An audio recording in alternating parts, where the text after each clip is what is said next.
Que maravilha, mais um PS Podcast, que honra grande, né? Olha, privilégio de verdade estar com você. E lembra do nosso compromisso, é trazer para você sempre um assunto realmente relevante e pessoas também relevantes que possam contribuir com a sua vida, com a sua história, que possam fazer a diferença na sua vida, na minha vida, né? Eu só vou trazer para cá alguém que possa contribuir primeiramente comigo, né? E depois com você, com certeza.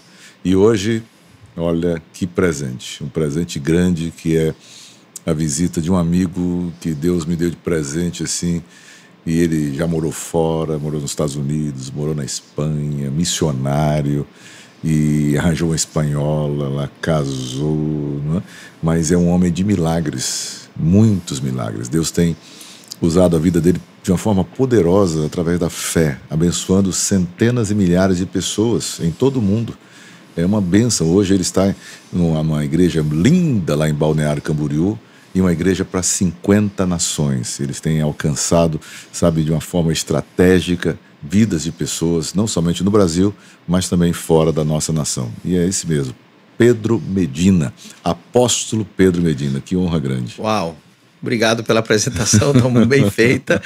Acho que é a primeira vez que me apresentam assim. Eu fiquei muito feliz. E honradíssimo, né? Eu amo demais, eu sinto que eu faço parte da família Munguba, da Seven Church. E gosto muito de podcast, né? Porque dá tempo da gente falar coisas que não dá para falar no púlpito. É verdade. A gente está mais descontraído, né? Então eu quero cumprimentar o pessoal do podcast aí de palavra e sabedoria. E vamos... descobri hoje muita coisa sobre fé. Tenho certeza que Deus vai dar uma virada de chave na sua vida. Espero que você seja muito inspirado pelas palavras que a gente vai... Histórias, né, que inspiram, contar um pouquinho do que Deus tem feito. Maravilha, honra grande. Para a gente começar, então, hoje vamos bater o centro aqui. Eu já dei só um spoilerzinho do que é Pedro Medina. Mas fala para a gente, né? Pedro Medina, de onde você vem, você nasceu aonde, né? E depois, o que você fez? Para onde é que você foi? Lhe exportaram para onde? Né? Como é que foi? Rapaz, eu nasci em Uberlândia, Minas Gerais. Olha aí. Só que eu fui, já com poucos meses, eu fui morar no Mato Grosso, no interior. Meu pai é médico. Meu pai se converteu lá em Alto Araguaia, Mato Grosso, divisa com Goiás. Uau. Um pastor presbiteriano, era vizinho de muro. Legal. A gente morava na frente do hospital e esse pastor ganhou meu pai para Jesus, o pastor Halley, daqui de Recife, Pernambuco. Olha aí. Da igreja presbiteriana de Candeias. Sim. E ele que ganhou a nossa família para Jesus. Depois, quando meu pai e minha mãe, quando eu tinha 11 anos, eles se separaram. E minha mãe decidiu levar os filhos para os Estados Unidos. Fomos morar lá, na Flórida, Boca Raton. Lá, ainda não era convertido, né? Conhecia um pouquinho do presbiterianismo, né? Da minha infância, mas não tinha aquela experiência com Deus. Com Deus ainda. Mas tinha princípios. Meu pai sempre um homem cristão, um homem de Deus, ensinou a orar, ler a Bíblia, etc. Mas a gente não tinha aquela comunhão com Deus. E a separação foi bastante trágica, foi bastante conturbada, então causou dificilmente não é, né? Foi muito traumática para a gente como criança. Mas com 14 anos fui para os Estados Unidos. Tive um grande encontro com Deus lá. Minha mãe orava muito. Eu tenho muitos testemunhos da minha mãe. Aprendi a ter fé com a minha mãe. Uau. Eu tenho uma história muito engraçada, já quero começar com ela. E ela é uma história de muita fé, mas ela é legal. A minha mãe, ela saía de casa, ela ia para o trabalho. Antes de ir para o trabalho, ela sempre fazia uma oração em voz alta, de propósito para a gente ouvir, né? E a gente não gostava, né, de igreja. Eu e meu irmão, a gente era bem resistente. E um dia nós tínhamos uma janelinha, era um townhouse, uma casinha pequenininha que tem nos Estados Unidos, ali na Flórida, né? Aquelas casinhas germinadinhas. E ela abria a janela e tinha uma árvore na frente. E ela tinha raiva daquela árvore, porque ela abria a janela, não dava para ver nada, só tinha a árvore. E um dia ela fez uma oração bem alta. Senhor, eu te peço que o Senhor mande os teus anjos e corte essa árvore. Aí você imagina, né?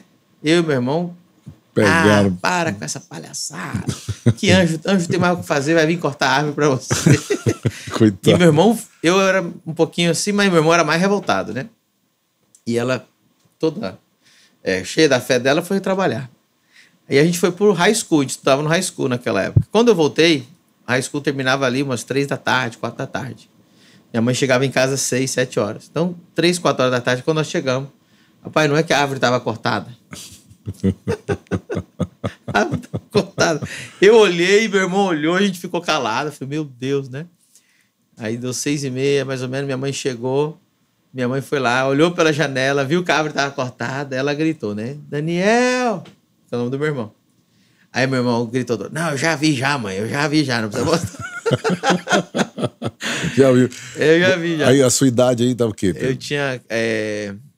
ia fazendo 15 anos, mais ou menos. Acho que tinha acabado de fazer 15 anos. E aí o seu encontro com Jesus? De Foi verdade? ali. Então, eu vi minha mãe tendo experiências com Deus, me levou na igreja, algumas células, algum evento de jovens, e tive um grande encontro com Deus. Mas o que marcou bastante a minha história, minha mãe me falou de um tal de Benihim. O Benihim tal, vai estar por aí. Eu nem sabia o que era. Eu achei que era um culto normal. Quando eu fui ver, era um estádio lotado de gente. Meu Deus. Eu fiquei abismado. Falei, gente, existe tanto crente assim nesse mundo? Existe Deus, existe milagre. Minha mente abriu, né? E eu fiquei apaixonado. Eu comecei a assistir o programa do Benihim todo dia. Aí eu gravava com aquelas fitas VHS para ficar reassistindo. Ao tal ponto eu fiquei tão assim apaixonado com o Ministério de Curas e Milagres do Benihim que eu levava uma caravana, uma van, a gente enchia uma van, eu ia dirigindo ou algum amigo, nós chegávamos nas cruzadas do Benihim, quando ele fazia na Flórida, chegavam lá às 6 da manhã para abrir as portas às 6 da tarde. Meu Deus. A gente acampava para poder pegar um lugar legal. E meu lugar favorito de sentar, que eu sempre escolhi, era na frente de um setor que ele ficava... não era na frente, era mais ou menos no meio, ficava o setor dos cadeirantes. Eu gostava de sentar do lado dos cadeirantes. Quando ele começava a orar, eu ficava olhando para os cadeirantes, só para ver eles levantar. Uau. E ali era meu momento de alegria, era ver aquilo ali. E eu vi muitos cadeirantes levantar. Então a minha fé ali nessa época eu já tinha 16, 17 anos. Isso mexia muito comigo e... Então, eu fui criado nesse ambiente de cruzados. Mas você começou logo a pregar em casa? Como é que você fez? Um grupo pequeno? Nessa época, 16 anos, começamos um grupo em casa, tipo um Connect, vocês fazem. Eu dava meu testemunho, falava de Jesus. E aí eu fui num evento, numa vigília. Era uma vigília organizada por brasileiros, mas eles levaram uma pregadora americana, uma senhora. E eu estava lá na vigília, já era passada a meia-noite, o pessoal estava chegando, não tinha começado ainda, entrou uma mulher cega, segurando no ombro de outra mulher. E elas sentaram lá atrás e me chamou a atenção, né? Ver uma mulher cega entrando assim. No meio do culto, aquela senhorinha que estava pregando, cabecinha branca, ela lembra até hoje a Bíblia dela e uma toalhinha meia rosa, assim, meia rosinha clara. Ela chamou a cega, falou, aquela mulher lá, vem aqui. Aí a que acompanhava levou. E mais ou menos 2 metros da minha... Eu estava sentado na frente, uma vigília pequena. Aquela senhora orou por ela e ela foi curada. Na minha frente. E eu vi ela chegando. Eu via que ela era cega. Então me impactou. Quando ela terminou de orar por essa mulher, ela disse assim, olha, eu tenho uma palavra para você, jovem, para mim. Uau. Eu já tinha acabado de ver Deus usar ela para curar um cego. Pode falar o que quiser agora. Meu Deus do céu. E eu era novo convertido. Eu estava aprendendo os primeiros passinhos assim. Ela disse, quantos anos você tem? Eu falei, 16. Ela falou, eu vejo o número 17 no teu pescoço. Ela disse, o dia que você fizer 17 anos, teu ministério começa. Aí ela deu 3 palavras. 17 anos começa o teu ministério. 2, ela disse, você vai ser um grande homem de Deus no Brasil. Eu não peguei muito aquela palavra na época, porque eu falei, acabei de chegar nos Estados Unidos. Então, a segunda palavra dela, você será um grande homem de Deus no Brasil. E 3, eu ainda vou te ver na televisão.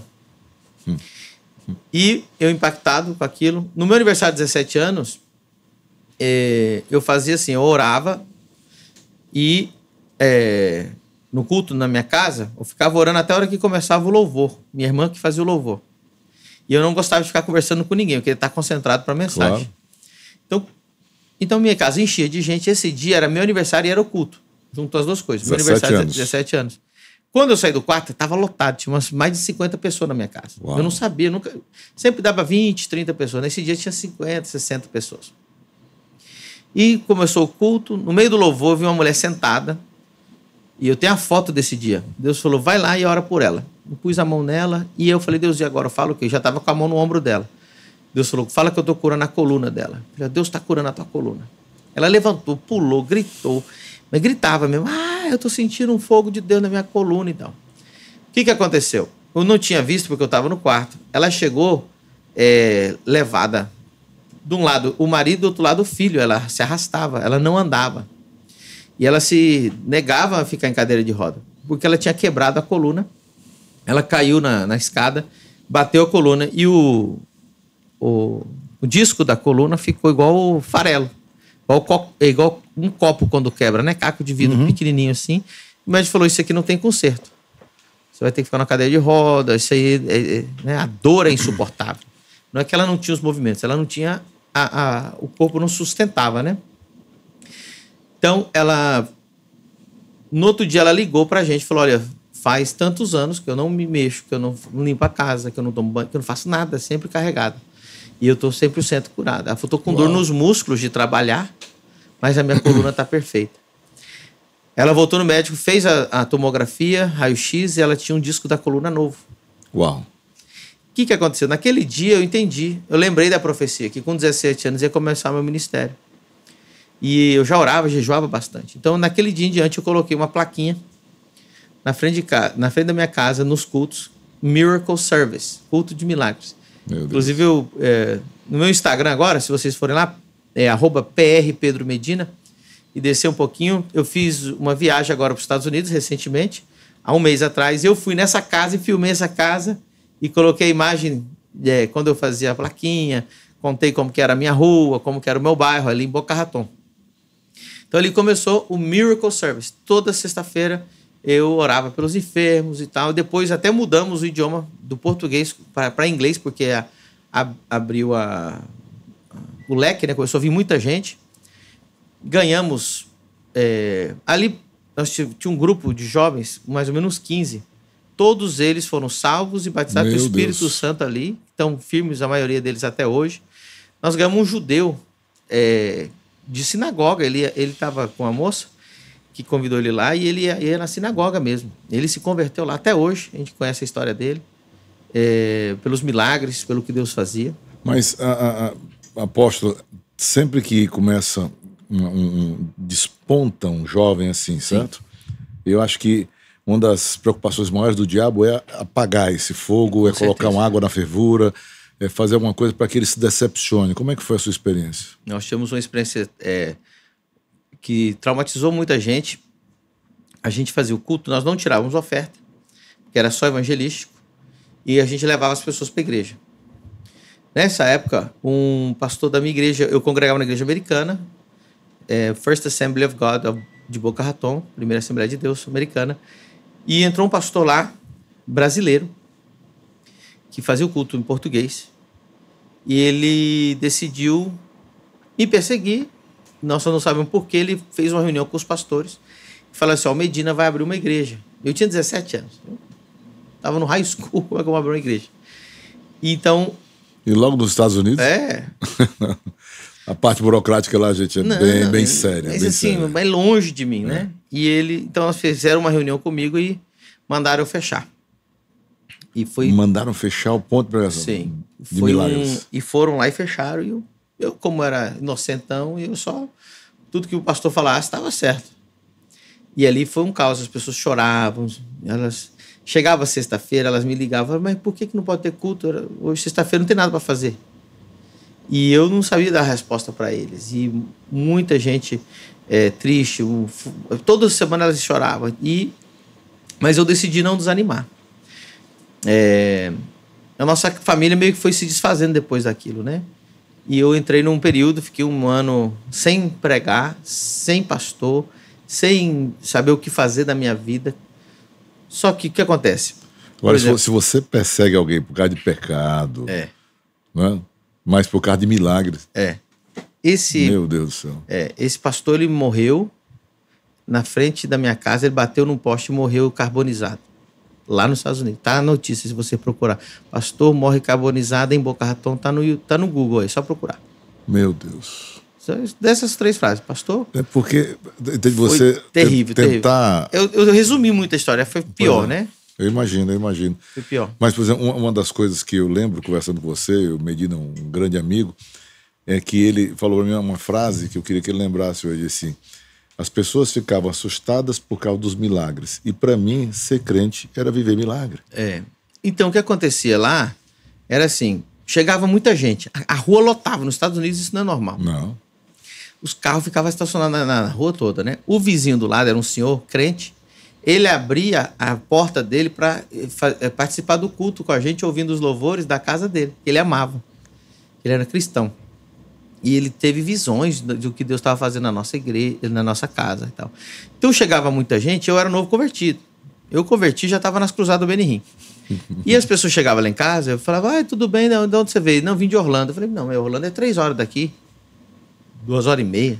Como que você veio de Orlando? Por quê? Eu com 17 anos. Não, nós vamos pro avivamento. Eu falei, mas que avivamento?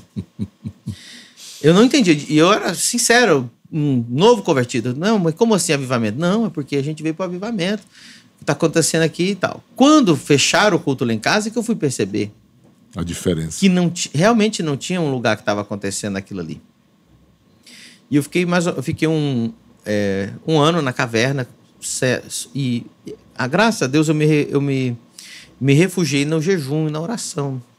Eu não tinha pastor, eu não tinha pai, eu não tinha direção, não tinha alguém para me dar direção nenhuma de nada. Perdido nos Estados Unidos, meu irmão voltou para o Brasil, a minha irmã muito nova, a minha mãe trabalhava muito. E aí foi quando Deus me deu uma palavra para ir para a Espanha. Eu perguntei, Deus, o que eu faço na minha vida? Dá uma olhada. Nós estamos aí um menino de 17 para 18 anos agora. Isso foi já com 18 para 19. 18 para 19. Quando fecharam o culto lá. É que você passou um ano sem fazer nada, né? E agora com um chamado missionário para a Espanha, sem denominação, sem pastor. Como é que faz isso? Eu não parei de congregar, né? Eu continuei na Assembleia de Deus Americana. Respeitava muito, né? Por mais que eu não concordasse com o que eles fizeram, mas eu continuei congregando. Depois fui para outra Assembleia de Deus Americana também, próximo lá. E o que aconteceu? Um dia, eu estava desesperado, orando, jejuando. Eu falei, Deus, o Senhor tem que me dizer o que eu vou fazer da minha vida. E eu vi a minha mãe no salão, que eu ajudava ela, às vezes eu passava a tarde lá com ela, limpava. Ela tinha um salão de beleza. Eu vi ela falar a palavra Espanha. Quando ela falou a palavra Espanha, explodiu uma sensação que eu nunca tinha sentido sobre um país, né? Espanha. E eu senti que eu estava ficando louco. Eu falei, não, acho que eu estou com loucura com esse negócio de Espanha na cabeça. Eu comecei a orar pela Espanha, eu começava a chorar pelos jovens da Espanha. Eu falei, mas eu estou ficando louco, né? Falei com a minha mãe. Ela, não, filho, vai orando. Vai daqui 2, 3, 5, 10 anos, eu posso te levar para lá. Eu falei, é verdade. Só que não parava, ficava, né? Só ficava vindo aquela coisa, Espanha. Chegou um dia que eu falei, não, eu tenho que resolver isso aqui porque eu tô louco. Isso aqui é coisa da minha cabeça. E aí eu vou falar uma coisa aqui, é uma heresia. Momento heresia do podcast. Não façam isso em casa. Você já viu aquele... Não reproduza isso. Não reproduza. Só que eu estava tão desesperado e jejuando, né? E eu peguei a minha Bíblia. Eu falei, Deus... Porque eu queria uma resposta para não ir para a Espanha. Eu falei, Deus, eu vou abrir a Bíblia. Vou colocar meu dedo aqui na Bíblia. Meu Deus. Se o senhor não falar nada com respeito a missões ou Espanha, eu nunca mais vou pensar em Espanha, não vou orar mais. Mas se o senhor me falar que é para ir para a Espanha, eu já vou arrumar minhas malas agora. E abri a Bíblia e coloquei o dedo, né? Não faça isso em casa, gente. Isso aqui não é para você se inspirar nessa história. Não. Isso aqui era Porque pode dar errado. Pode tem aquela história do cara, né? Que ele estava tentando suicídio, né? Tava quase suicidando. Aí foi na última esperança, botou o dedo lá. Aí apareceu assim, Judas foi e forcou. Vocês, não, deixa eu ver aqui. Aí botou o dedo de novo assim, vai tu e faz o mesmo. Aí, não. Aí botou de novo, o que tens para fazer, faz depressa. Então, pode dar muito errado isso aí, viu? Então eu estava muito desesperado ali, eu estava jejuando, orando, né? E coloquei o dedo. Eu tinha aquela Bíblia que todo pentecostal, eu era assembleano, tinha, que era Bíblia de Estudo Pentecostal. Isso. Todo pentecostal, todo assembleano tinha essa Bíblia. É a mais comum, que todo mundo tem aí. preta com as letras douradas na frente. Quem tiver em casa, é só abrir ali onde está o livro de Romanos. Muita gente tem essa Bíblia. E no estudo bíblico de Romanos, está escrito assim, né? Data, autor, propósito. E a palavra propósito, meu Deus, caiu ali. E estava escrito assim, ó. Pode ir lá ler, tá? A frase escrita assim, ó. Paulo preparava a sua viagem missionária para a Espanha. Meu Deus. O meu dedo estava na palavra Espanha. E a frase era só mudar de Paulo para Pedro. Paulo preparava a sua viagem missionária para a Espanha. Se quem tiver essa Bíblia aí vai achar aí, tá escrito desse jeito até hoje. Meu Deus do céu. Aí eu fiquei louco, reverendo. Você tá chorando. Eu tô chorando. É porque é forte, né? Não, o cara de 18, 19 anos, decidir ir para outro continente. Você já tinha saído do Brasil, já estava nos Estados Unidos, uma nova cultura, já estava começando a fazer parte da cultura de entrar em você, você está convivendo bem nos Estados Unidos. Aí agora, Espanha. Do nada. Do nada. E eu liguei para minha mãe na mesma hora, louco, falei, mãe, compra uma passagem de avião para mim para Espanha. Ela, tô com a dona da agência de viagem aqui na minha cadeira, cortando o cabelo dela. Eu falei, é com ela mesmo. Aí ela ligou, deu 2 horas, ela ligou e falou, só tem uma passagem de avião que era para depois de amanhã, era 48 horas depois do que eu liguei. Meu Deus. Eu falei, é isso aí, eu preciso de 24 horas para fechar tudo que eu tenho, entregar o carro, fechar a conta de banco. E em 48 horas eu estava no avião sem saber o que eu ia fazer na Espanha. Aí eu estava no avião. Qual cidade? Eu cheguei em Madrid, né? Madrid? Madrid é linda, né? Nessas 48 horas eu liguei para um homem de Deus, um profeta aqui no Brasil. E ele falou, eis que cruzarás o mar e um novo sol nascerá na sua vida. Ele não me conhecia. Eu atravessei o mar. Quando eu cheguei lá no outro dia, quando eu acordei, o sol estava nascendo. E eu, quando abri a janelinha do avião, eu comecei a chorar. Um novo sol está nascendo na sua vida. E eu cheguei em Madrid. Uma ex-funcionária do salão da minha mãe do Brasil, que me conheceu com 10 anos de idade, que ela era ajudante do salão de beleza, abriu as portas para me dormir no chão da casa dela uma semana.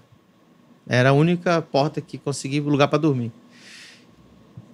E aí cheguei lá. Eu falei, eu vim ser missionário, Deus mandou vir para cá e Deus vai me usar aqui. O marido dela tinha acabado de abrir uma igreja, bem pequenininha, de brasileiros. E ele falou assim, se você não trabalhar aqui, você vai passar fome. Eu falei, não, rapaz, eu trabalho a vida inteira, eu trabalho desde os 11 anos. Mas eu quero, mesmo enquanto isso, eu quero pregar e tal. Procurei um emprego, e aqui tá a história. Essa história é boa. Mandei currículo para todo que é lugar. Uma pessoa pediu entrevista comigo. Era o meu último dinheirinho que eu tinha. Tava acabando meu dinheiro. Aí eu peguei o trem, 2 trens, atravessei Madrid, do sul de Madrid, de Fuenlabrada até o norte de Madrid, São Sebastián de los Reyes. Depois ainda tive que andar mais 15 minutos em fevereiro, no frio. E eu coloquei meu terno pentecostal, o único terno, roupinha melhor que eu tinha, meu terno assembleiano. E fui para entrevista de emprego, porque lá no meu currículo eu falei que eu falava inglês e tal. Quando eu cheguei lá, tinha um outdoor gigante com a cara de uma bruxa. Meu Deus. Quando eu cheguei, olhei no vidro, tava lá todo tipo de estátua e coisa diabólica, de macumba, feitiçaria. Que isso? E era lá o endereço. Eu falei, não acredito. E o meu dinheiro, só tinha o dinheiro de voltar para casa e não tinha acabado. Eu tinha que achar um emprego ali naquele dia. E a cara da bruxa estava escrito assim, ó.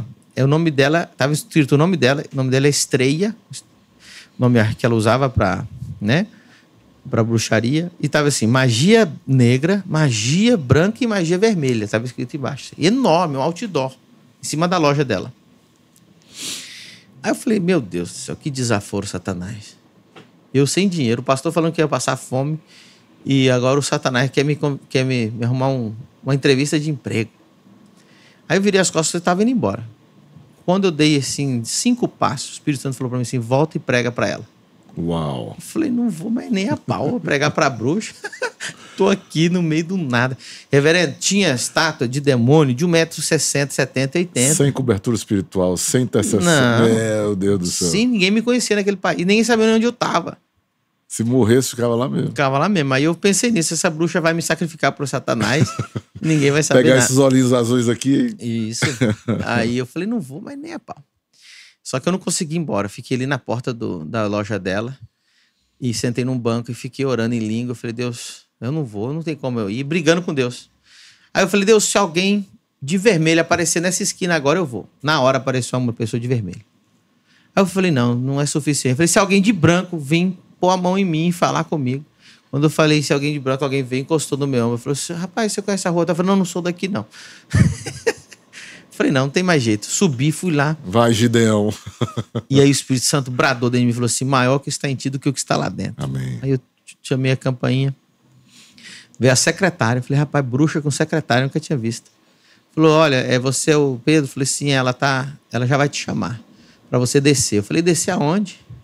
Ela disse lá no porão, lá embaixo. No sótano, que eles falam em espanhol. Vão me sacrificar Eu falei, mesmo. pronto, agora Quando eu entrei lá dentro, tinha 10 vezes mais demônio do que eu tinha visto na vitrine.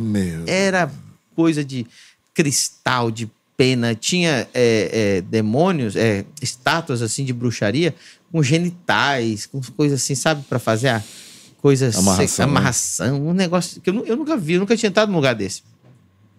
Aí mandou descer. Quando abriu a porta para descer no porão, cada degrau tinha uma estátua dessa. Eu fui descendo, cheguei lá embaixo, tinha uma mesa com um pentagrama na mesa e ela sentada num trono. Um trono batia... O teto do porão é baixo, né? Então, a parte de trás do trono que ela sentava estava quase encostando no teto. Meu Deus. Aí ela falou, buenos dias, eu sou Estrella, sacerdotisa de Ollá. Nunca vou esquecer essa frase. Estrela sacerdotisa de... acho que a tradução é Oxalá. Falei, eu sou Pedro Medina, tudo bem?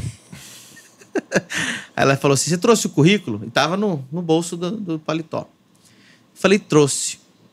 Meu irmão, já falando em língua, já o dia inteiro ali lá fora. Falei, trouxe o currículo, mas eu não vim procurar emprego, não. Aí ela regalou o olho assim. Eu falei, eu venho em nome do Senhor Jesus Cristo, Deus Todo-Poderoso do céu e da terra, para trazer uma mensagem para você. Meu Deus. E aí eu por dentro falei, Deus, e qual que é a mensagem? Diante de Deus. Corri, não sei qual é a mensagem. Eu falei, Deus, é agora. Aquela milésimo de segundo que você tem para engolir uma saliva. Aí eu falei, aí o Espírito Santo me deu uma palavra. Eu falei, você tem feito todo tipo de bruxaria, você tem invocado todo tipo de espíritos para resolver um problema pessoal seu de anos. E você faz trabalho para todo mundo, mas você nunca resolveu o seu problema. Eu venho te dizer que só Jesus tem a solução do teu problema. E você sabe muito bem do que eu estou te falando. Pus o dedo assim. Aí ela baixou a cabeça e fez só acenou assim. E eu falei para ela, Deus me tirou lá dos Estados Unidos, me trouxe aqui nesse porão, porque homem nenhum teria coragem de entrar aqui para te dar essa mensagem. Mas eu vim como homem de Deus para te dizer que Ele ainda te ama, Ele está te dando uma oportunidade. Uau. Você só conhece as trevas, eu sou a luz, eu vim te mostrar a luz. Você tem um dom de Deus, Deus tem um chamado na sua vida, mas você tem que largar. Aí você começa a pregar, nem sei mais o que eu falei. Você está tomado pelo Espírito Santo, assim, você está na unção, né? Ousadia, né? E eu falei, eu vou te dar o meu currículo, porque meu número de telefone está aí. Se você quiser saber mais de Jesus, você pode me ligar. Jesus te ama. A única frase que ela falou assim, eu precisava saber se Deus me amava. Depois Ele te ama. Tanto é que Ele me trouxe aqui. Uau. E eu falei, então tenho que sair. Eu nem me despedi direito, eu já saí, subi as escadas e fui embora. Cheguei lá fora, aquele cheiro de incenso, aquela coisa fedida. Eu respirei fundo, falei, Deus. Aí eu fui reclamar, eu falei, Deus. E agora? O que eu vou fazer na minha vida? Não tem dinheiro, o diabo, desaforo. Preguei, fiz o trabalho. Deus falou assim, cala-te. Eu calei na hora, eu estava reclamando, calei. Deus falou, a entrevista não era com ela, era comigo. Está aprovado. Uau. Do dia mais feliz da minha vida. Deus falou que eu estava aprovado. A entrevista era comigo. Procura apresentar-te a Deus, aprovado, como obreiro que não tem que se vergonhar e que maneja bem a palavra da verdade. Aí eu cheguei lá na casa onde eu estava hospedado, falei para todo mundo que Deus tinha feito. Eles nem deram bola. Falei, Falei, amém. E aí, naquela semana, me convidaram para pregar. Primeiro lugar que eu ia pregar na Espanha. Uma igreja, Assembleia de Deus Brasileira. Tinha que pegar metrô, um monte de coisa. Cheguei tarde, eu já estava no meio do louvor. E lá você tem que sentar nem no púlpito, né? Então, o pastor já ficou com cara feio porque eu subi no púlpito, no meio do louvor, né? Mandou eu subir. Eu não sabia o nome do pastor ainda. Que quem me convidou foi o diácono. O amigo do amigo do amigo. Isso, foi assim a pregação. Um amigo que conhecia o diácono de lá falou de mim. Só não pode ser amigo do meu pai, viu? Mais ou menos. Era a primeira igreja que eu fui pregar. Reverendo, o pastor, estão aqui com a gente, o pastor Pedro Medina, dos Estados Unidos e tal. Trouxe a palavra hoje. Passou o microfone para mim no púlpito. Quando ele virou as costas, o Espírito Santo falou assim, não cumprimente a igreja e dá uma palavra para ele. Então nem cheguei a cumprimentar a igreja. Falei, pastor, assim diz o Senhor. Foi a primeira frase que eu falei no púlpito. Aí ele virou. Eu falei assim, essa igreja não é sua, esse povo não é seu, tu tá indo embora daqui, Deus não tem nada com você aqui. E eu já fiquei olhando para a saída da igreja para sair correndo. Se desse ruim. Ele começou a chorar. E quando você profetiza, o cabo começa a chorar, você fica... É bom, né? Opa, não errei, né? Aí ele começou a chorar. Aí ele falou assim, daqui 2 semanas eu tenho que assumir uma igreja em Canárias, que é outra província, uma ilha, né? Da Espanha. E eu não tinha nenhuma confirmação que eu tinha que ir pra lá. Ilha vulcânica. E ele falou assim... Bonito. Semana que vem vai vir um pastor que vai vir assumir aqui. Olha aí. E eu tenho que entregar a igreja para ele. Eu não tinha uma confirmação, Deus te usou. Ele falou assim, na transferência do pastoreio, eu quero que você venha pregar semana que vem. Opa! Olha para você como é que Deus faz. Nesse dia, Deus operou algumas curas. Na segunda vez, né, na outra semana, na transferência de pastor, Assembleia de Deus, Ministério Fama de Madrid, tá lá até hoje. Eu preguei na transferência do pastor e no meio da pregação, você sabe como é, na Assembleia de Deus vem aquele monte de pastor, obreiro, tava cheio. Tava o pastor presidente lá do campo, que era a Espanha, pastor Rui Barbosa. Ele tá lá em Goiânia hoje. Muita gente deve conhecer ele. Tava todos eles lá. E eu falei assim, no final da minha pregação, tem uma mulher aqui que tem a perna curta e Deus vai fazer a perna dela crescer. A mulher deu um grito. Lá atrás. Sou eu! Eu nunca tinha visto alguém expressar, porque normalmente, você viu ontem, né? A gente ministrou por aqui. Isso. Ela vai tímida, né? Devagarinho. Sou eu. Tá. Aquela mulher estava eufórica. Eu falei, mas o que aconteceu? Por que, né, você tá assim? Ela falou, pastor, hoje eu briguei com meu pai. Eu falei, você brigou com teu pai no domingo? Ela foi. Ela falou, porque eu ando... como é que fala? Mancando, né? Uhum. Porque falta um pedaço da perna dela. E o pai dela brigou com ela no domingo e falou assim, amanhã nós vamos no médico, nós vamos fazer aquele sapato especial para pessoa que manca. Para nivelar. E ela gritou, falou, pai, eu nunca vou pôr um negócio daquele no meu pé, porque um dia minha perna vai crescer. Deus vai fazer. Eu não vou aceitar andar com a plataforma. Essa briga foi de manhã. E no culto à noite eu falei, tem uma mulher aqui que a perna dela vai crescer. Legal. Aí ela veio, a perna dela faltava isso aqui, rapaz. Meu Deus. E eu mandei todo mundo vir. Falei, os pastores tudo vem ver. E aí a perna dela cresceu, igual ontem a menininha. Uhum. Só que foi mais espetacular por causa do contexto. E do tamanho, tudo, né? Do tamanho, da briga com o pai, da plataforma, dos exames que já tinha. Acho que a maneira que aquela menina de ontem, ela ria, né? Ela ficou assim, porque ela viu a perna crescer. Meu Deus. E aí a perna cresceu. E aqui que vem o incrível. Aquele pastor, Rui Barbosa, Ministério Fama de Goiânia, pastor da Assembleia de Deus, terno, gravata, aquele assembleiano. O Fama é Madureira, né?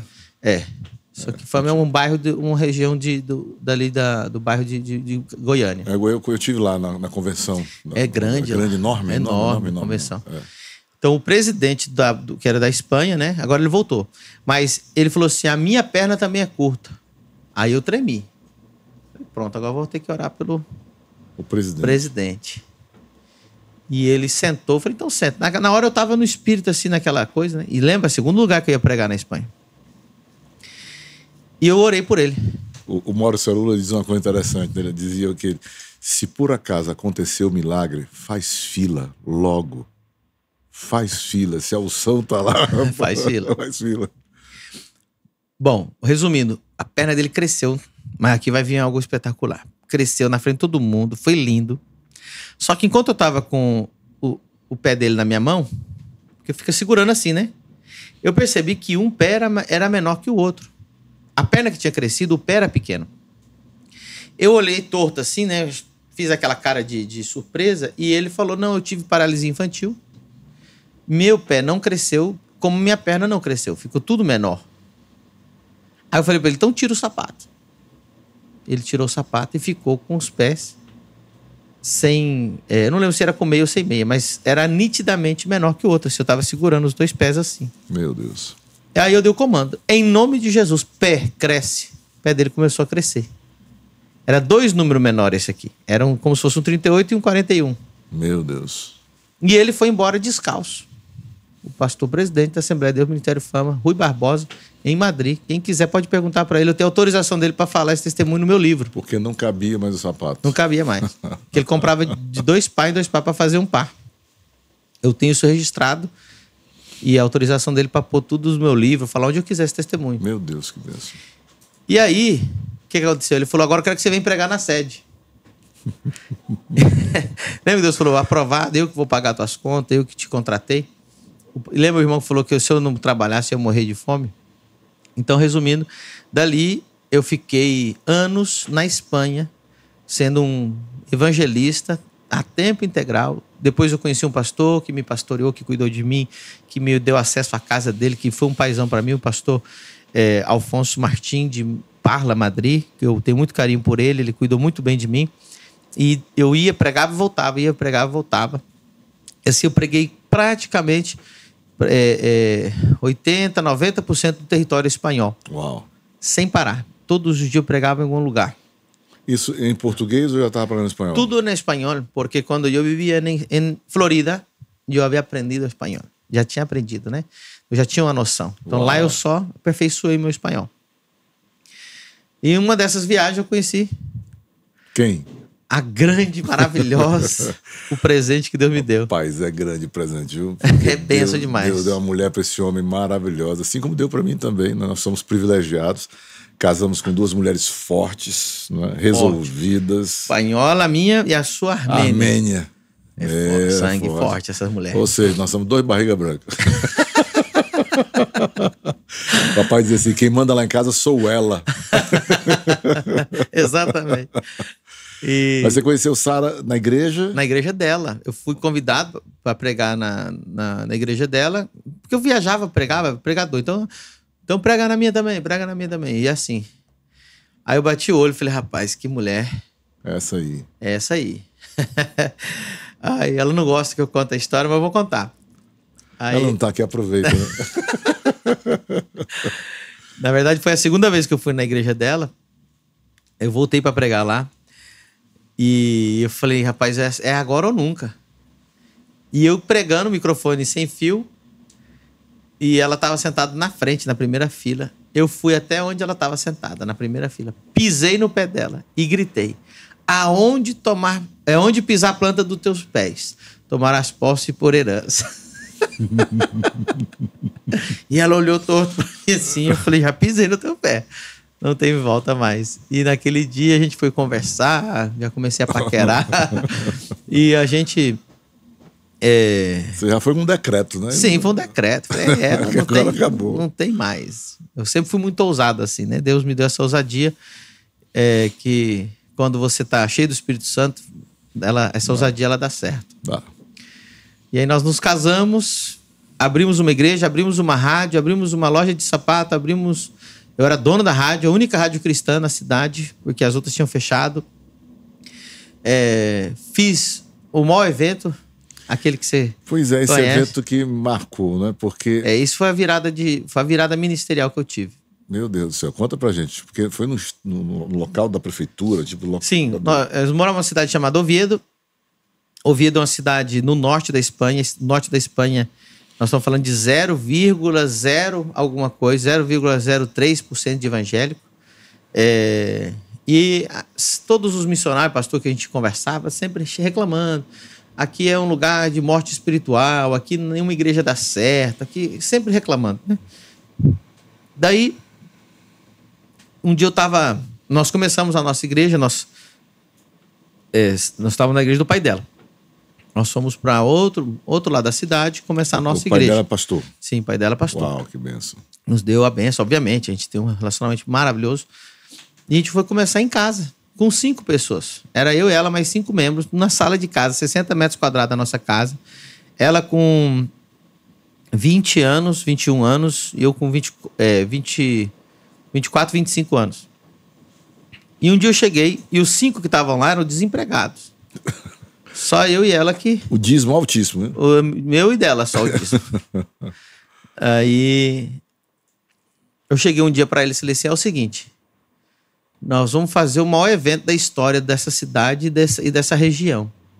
Aí eles olharam para mim e falaram, nós e quem mais, né? Porque imagina, você está com 5 pessoas desempregadas numa sala de uma casa, um apartamentozinho de 60 metros quadrados, na Espanha, que não tem evangelho, que lá não tem nada. E eu falei, vamos fazer uma coisa aqui que vai arregaçar, isso aqui vai ser uma loucura. E eu falei, tá bom, vamos.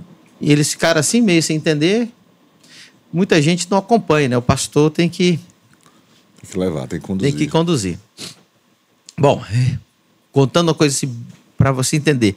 Eu comecei, primeira coisa, a mandar mensagem para todos os hotéis, centro de eventos, teatros, para ver disponibilidade, né?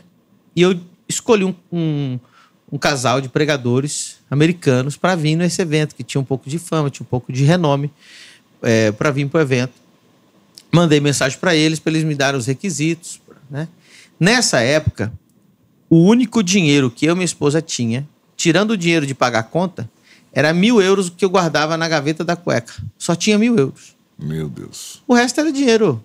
Dinheirinho que entra todo mês, você paga a conta, paga o aluguel. Paga a conta, paga o aluguel. Mas não tinha mais dinheiro do que isso. E no requisito dos preletores era 2 passagens de primeira classe, mais 3 passagens dos que vinham juntos, né? Os assistentes. Só isso aí dava acho que uns 90 mil reais. Uma coisa assim. E hotel, 4, 5 estrelas, aquela coisa, alimentação. E antes que você ache ruim isso, deixa eu só explicar. Quando a pessoa está numa certa idade já... Sim, ele já tinha uma idade. Todo tempo pregando. E no mundo todo, é impossível você convidar uma pessoa dessa e colocar numa classe econômica. Impossível. É impossível, porque é uma desonra para a pessoa. E ela tem os dois já tinham uma idade e eles chegam e tem que pregar. Que a gente que viaja muito sabe que no outro dia é pancada. Não tem como. Irmãos, eu não achei ruim, eu já tinha essa noção. Eu falei, amém. Sabe o que eu fiz, reverendo? Escrevi a mensagem e confirmei. Falei, não, confirmado, pode... Reservou a data. Pode reservar a data. E mandei, enter. E o e-mail foi. Eu até fiquei assim, ó. Volta. Já foi. Confirmado. Falei, agora não tem mais volta atrás. Aí sabe o que Deus, quando viu isso lá no céu, falou? O menino... Isso é a história de Davi, gente, que ele conta desse jeito, né? Fé de Davi. Né? A fé de Davi. E aí, nós fizemos um ato profético, essa parte foi engraçada. Eu peguei os 5 desempregados e minha esposa, nós 7. E fomos na Casa da Moeda. Caverna de Adulão tá longe isso aí. Longe ainda, tava melhor, a casa tinha 300, né? Pois é, 300 ocupados e a mas era 300, né? Eu era só 5, rapaz. Fomos na Casa da Moeda lá, o Banco da Espanha, né? Nessa cidade que tem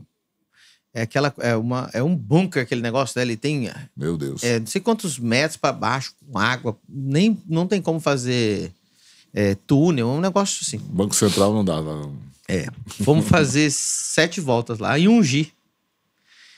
E nós fizemos, e eu falei assim, o dinheiro do governo vai passar para nós e a riqueza desse povo vai vir para nós. Uma coisa assim, o ato profético.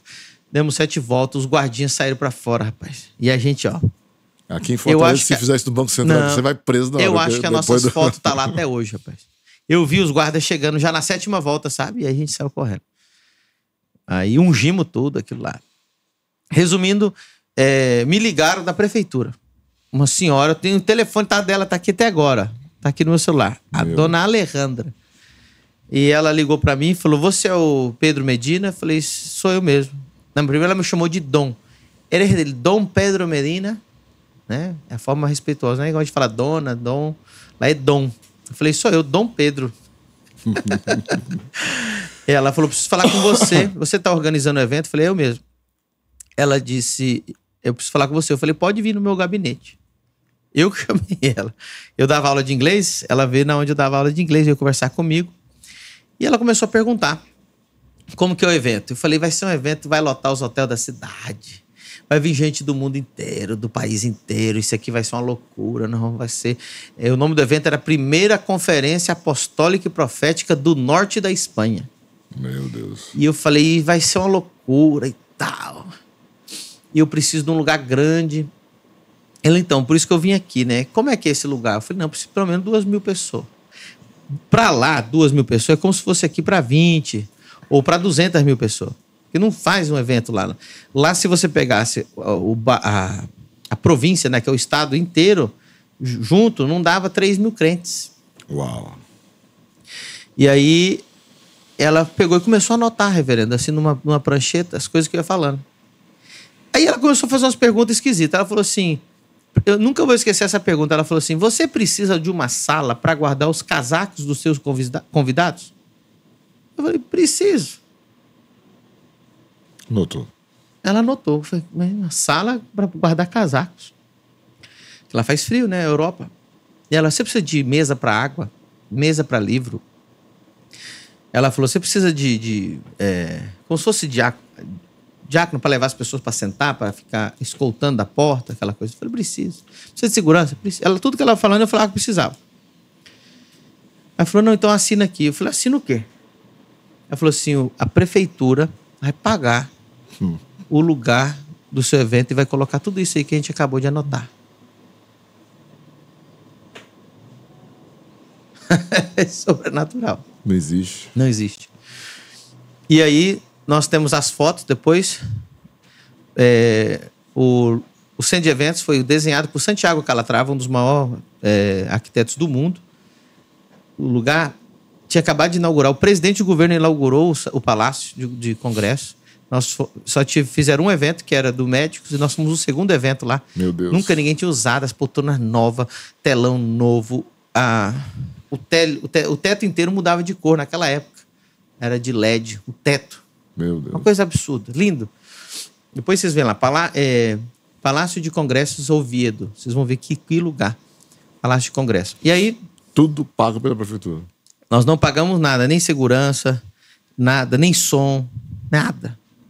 Nem as pessoas que trabalhavam durante o evento, levando as pessoas para se sentar. Tudo o governo que pagou. Meu Deus. E lá eles perseguem evangélico. É terrível lá, na Europa é terrível. Só que maior é o nosso Deus, né? Eu fui pregar na Polônia, amigo, o negócio é sério. Mas assim, eles não pagaram passagem de avião, não pagaram oferta, não pagaram alimentação. Então nós tínhamos aí só de passagem de avião, R$90 mil. Aí nós tivemos o evento gratuito, não cobramos nada. Que mais? Eu contratei uma empresa de filmagem que vieram de Madrid. Meu Deus. E eu falei para eles, quando acabar o evento eu pago vocês. Hospedagem, transporte, tudo, para eles gravarem o evento inteiro em DVD. Inclusive eu tenho DVD desse lá em casa. Uau. E para eles queimar os DVD na hora. Já vendia na hora os DVD. Certo. Eles levavam aquelas torres de queimar os DVD, lembra? Lembro. Muitos jovens estão vendo aqui, nunca ouviu falar disso. Que é isso. Nem o que é isso. E aí, fui no hotel, o melhor hotel da cidade. Pois é, eu lembro que tem uma especificidade aí nessa questão do hotel, né, do quarto do hotel que tinha usado antes. Como é que é isso aí? Eu fui no hotel, porque acontece? Nosso evento era 12 de outubro. Uma semana depois, o rei, nesse caso o rei não foi, a rainha ia ficar hospedada nesse hotel, na minha cidade, uma semana depois do evento. E eu fui lá nesse hotel, falei, já que a rainha fica aí, hotel onde fica Reis, aquela arquitetura, né, medieval, aquela coisa linda, aqueles quadros de Velázquez, aqueles quadros, né, dos artistas da realeza, etc. Aí eu fiquei curioso, falei, mas E eles me tratando de Dom Pedro. Não, vou fazer o evento, nós vamos lotar a cidade, mesma coisa. Vai ser de arrasar. Eu tinha 5 membros desempregados, né? Aí eu falei, onde é que a rainha vai ficar hospedada? Ele, não, vou te levar lá para ver. Aquele quarto lindo, aquela cama. Você imagina onde um rei fica hospedado, né? Meu Deus. Aí eu falei, rapaz, eu gostei desse aqui. Tem como? Eu falei, tem como alugar esse quarto? Ele falou, tem. Eu falei, não, e aí quanto que é tal, né? Acho que era 9 mil reais por dia, uma coisa assim, 10 mil reais, a diária. Eu falei, eu quero esse aqui. Ele falou, como é que você vai pagar? Eu falei, não, depois do evento. Ele falou, tá bom. O gerente falou pra mim, tá bom. Eu falei, então depois do evento eu pago. Então eu falei, depois do evento eu pago o hotel, depois do evento eu pago... Não tinha nada? Não tinha nada, não tinha nem nada. E aí chegou o dia de pagar as passagens. Eu falei, pronto, o que eu vou fazer agora? Liguei pro Ministério americano para saber, né? Era o dia de pagar a passagem. Falei, oi, tudo bem e tal? Tô ligando por causa das passagens e tal, para ver se vocês me dão um prazo. Aí ele, não, nós já compramos. Eu falei, como assim? Não, a gente gosta de comprar porque a gente escolhe melhor os horários, para não ter problema. Aí quando terminar o evento, você paga. Então, tinha que acabar o evento, tinha que pagar as passagens, tinha que pagar o hotel, tinha que pagar alimentação, era nos dias do evento, né? O som, a imagem da gravação. A imagem, filmagem, tudo era depois. E oferta. Tinha uma oferta de honra, né? Para esse pessoal. Aí, resumindo, reverendo, 3 dias de evento. Eu lembro que eu mandava os 5 contar a oferta, que eram os únicos diáconos que eu tinha. Os 5 desempregados. Eles contavam a oferta, aí vinha lá, 2 mil euros, um exemplo. E eu falava assim, conta de novo. Tá tudo errado. Aí eles ficavam sem graça, achando que eu tava questionando. Eu falei, não, conta de novo, quero saber. Aí eles vinham, falam, não, pastor, não tinha 2 mil, tinha 3 mil. Eu falei, tá errado, conta de novo. Aí eles iam lá, contavam, tinha 4 mil euros. Toda vez que eles contavam, aumentava. Multiplicava. Aí quando voltava e dava o mesmo número, eu falei, agora não precisa contar mais não. Vai que diminui agora, né? Deixa assim. Resumindo, no último dia eu falei pros pregadores, eu falei assim, por favor, ministra uma oferta. Era a última palestra.